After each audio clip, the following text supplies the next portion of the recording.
Kushan Empire.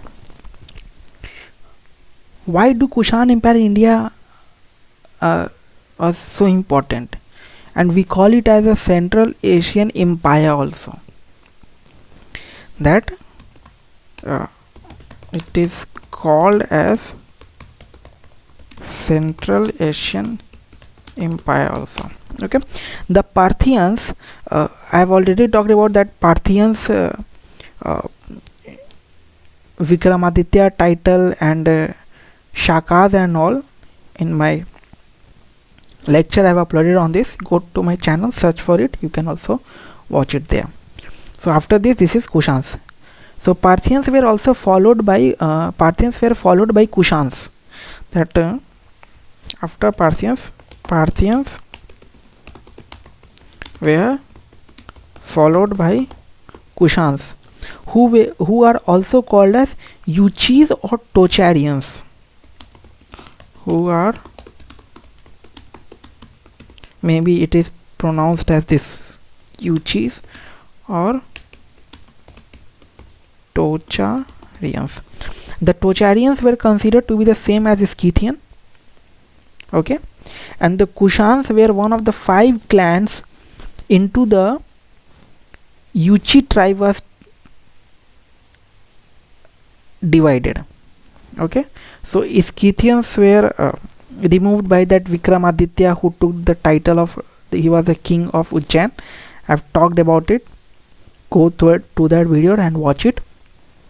So Tocharians were considered to be the same as Scythians. The Kushans were one of the 5 clans into that Yuchi, that tribes was divided. And the Kushans first occupied Bactria, North Afghanistan, where they displaced the Shakas. Thus, the Kushans first occupied Bactria or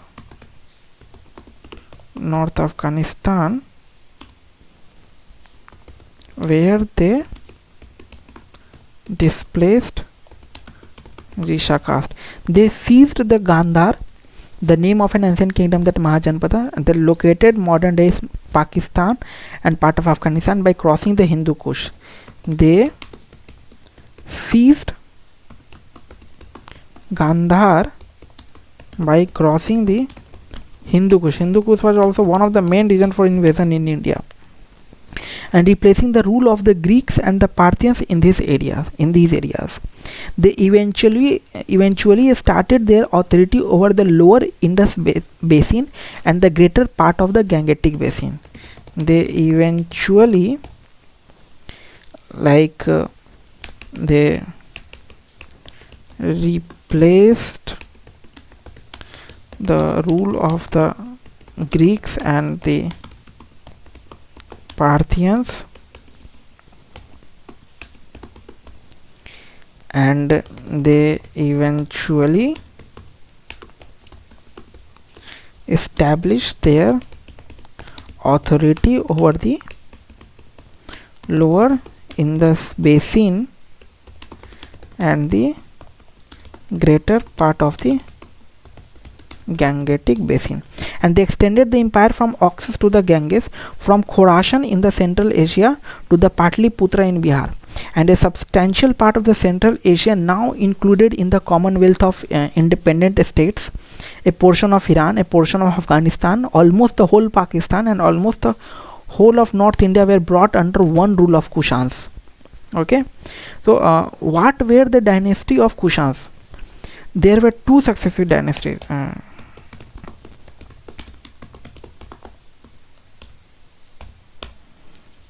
That there were 2 successive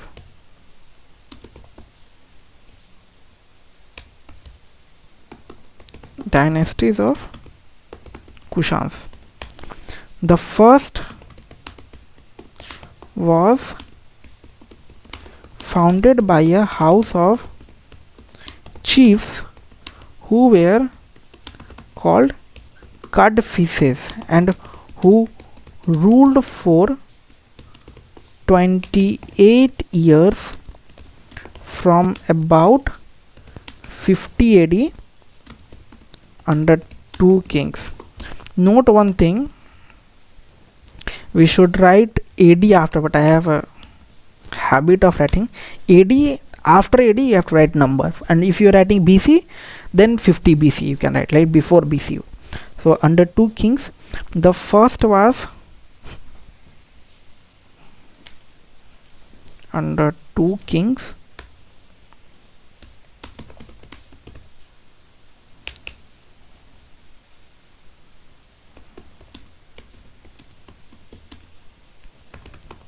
Cadphises I, who issued copper coins south of the Hindu Kush, and the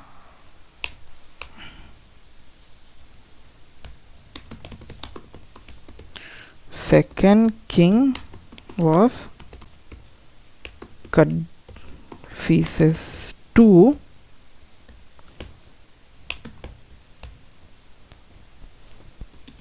who issued a large number of gold money and spread his kingdom east of the Indus. And the second was founded by the house of Cadphises, was succeeded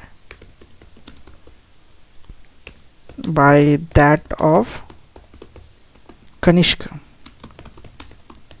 The early Kushan kings issued numerous gold coins with a higher degree of metallic purity than is found in Gupta gold coins. Their first capital was Purushapura or Peshawar, and second was Mathura.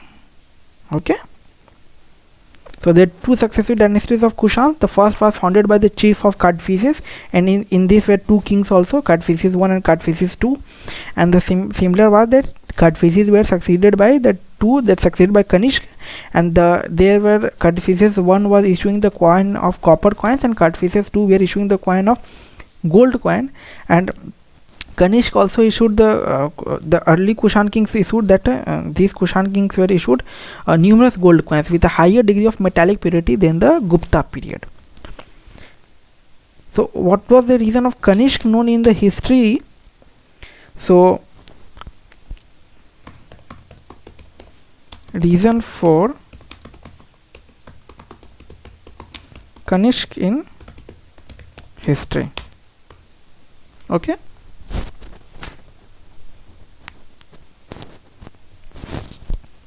Kanishk was the most famous Kushan ruler. As he was the most famous, Kanishk was the most famous Kushan ruler. Pause it.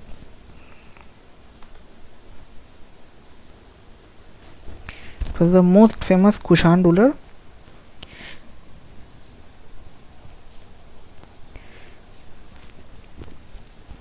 And outside the border of India, he suffered defeat at the hands of Chinese. He is known to the history for two reasons. So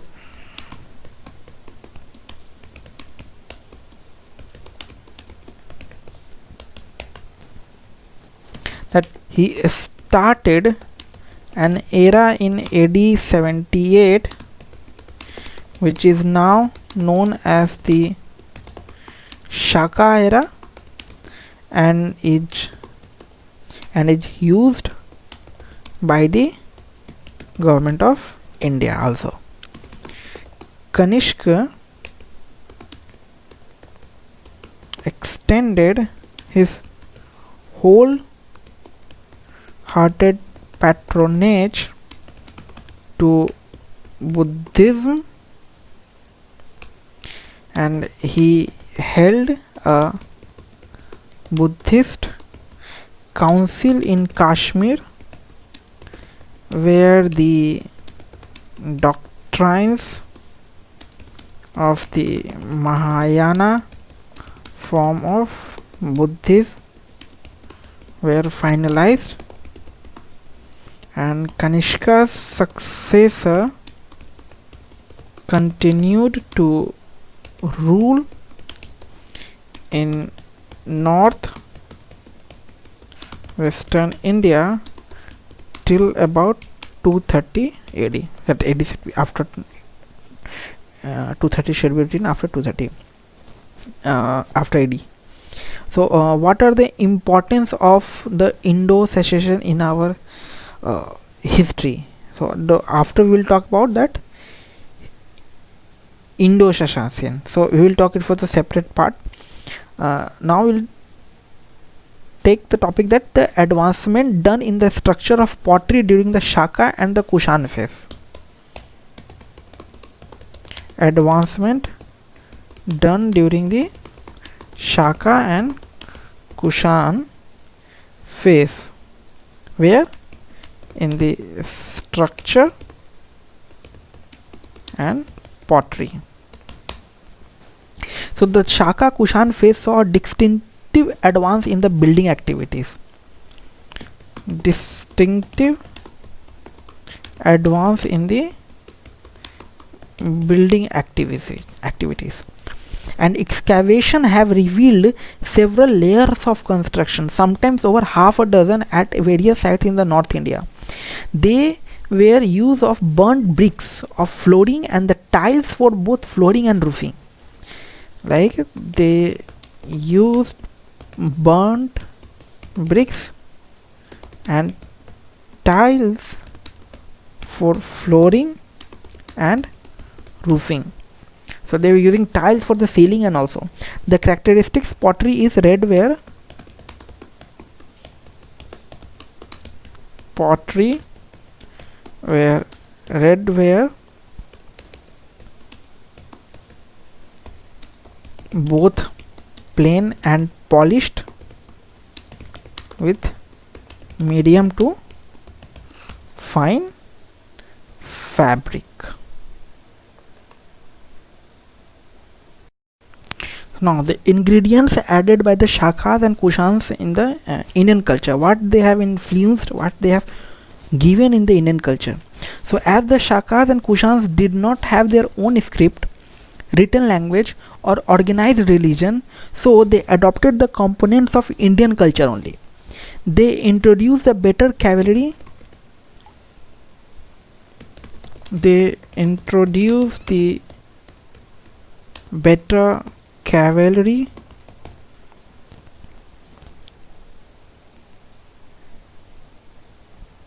and the use of riding of horse on a large scale. They even popularized the use of reins and saddles. They even popularized the use of reins and saddles, that is in the horse, that for keeping your legs, which appears in Buddhist sculptures of the 2nd and 3rd centuries AD, and they were excellent horsemen. They also introduced, this is the most important part, they also introduced turban, pagdi, tunic, trousers and heavy long coat. Even now Afghans and Punjabis wear turbans, and the sherwani is a successor of the long coat. The Central Asians also brought in cap, helmet, boots, were also used by the warriors. Given these advantages, they made a clean sweep of the opponents in Iran, Afghanistan, Pakistan, and India. Because of these advantages, kind of like cap, helmet, and boots were used while fighting. So these are the advantages thing for them, and that made a clean sweep for the opponents, who were the opponents in Iran, Afghanistan, and Pakistan, and India. So the trade and agriculture taken by the Kushans. So trade and agriculture taken by the Shakas and Kushan. Why I'm talking always about Shakas and Kushan? Shakas were different, Kushans were different, but they were ruling parallelly. Okay, that's why historians took it as a collective one. So the Kushans controlled the Silk Route, which started from China and passed through their empire in Central Asia and Afghanistan to Iran and Western Asia, which formed part of the Roman Empire in the Eastern Mediterranean Sea, Mediterranean zone. Okay, so this route was a source of substantial income for the Kushans, and they built a large prosperous empire on the strength of tolls levied from the traders. That over the trading was going on, say they were the tolls were the income for them. That the tolls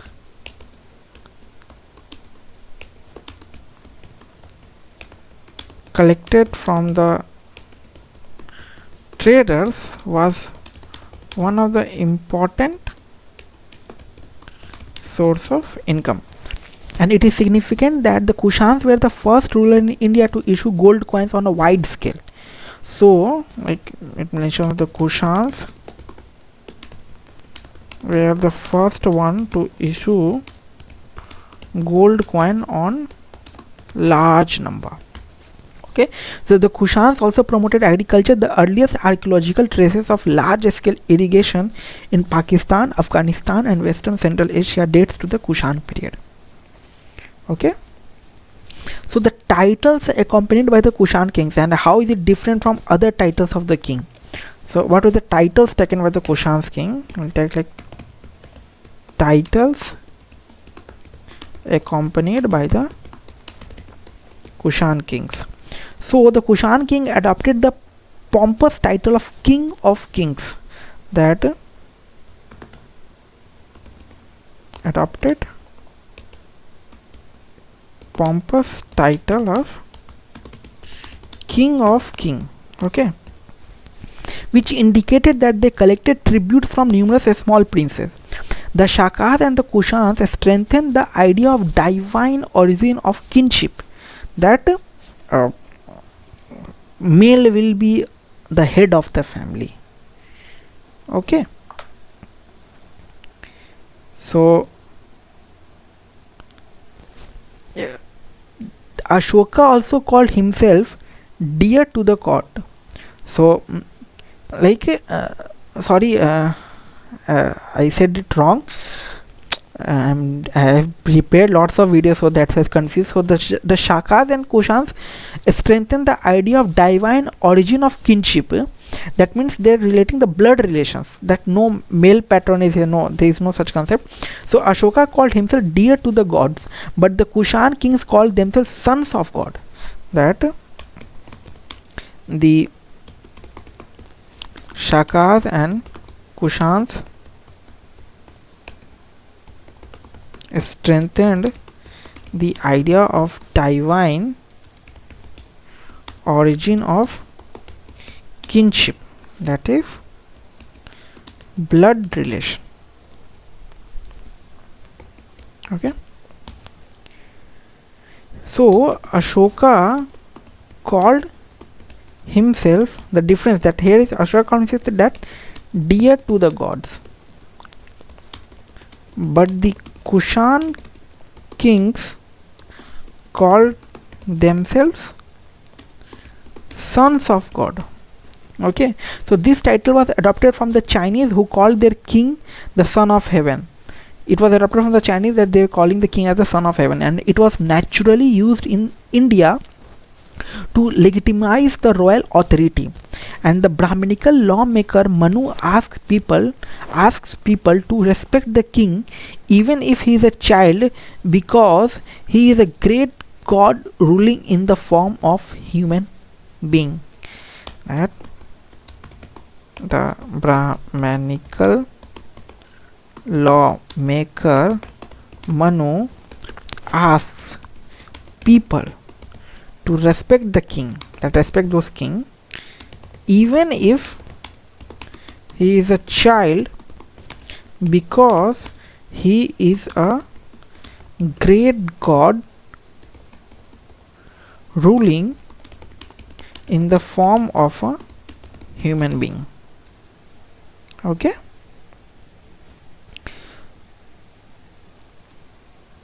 so this was the overview. Like king of king, they were calling them king of king, and Ashoka was calling the dear to the god, and similar kind of attention was made to make them aware to the people.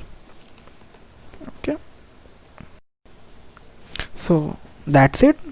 For another satrap system also are there, I will talk it in the another video. Thank you.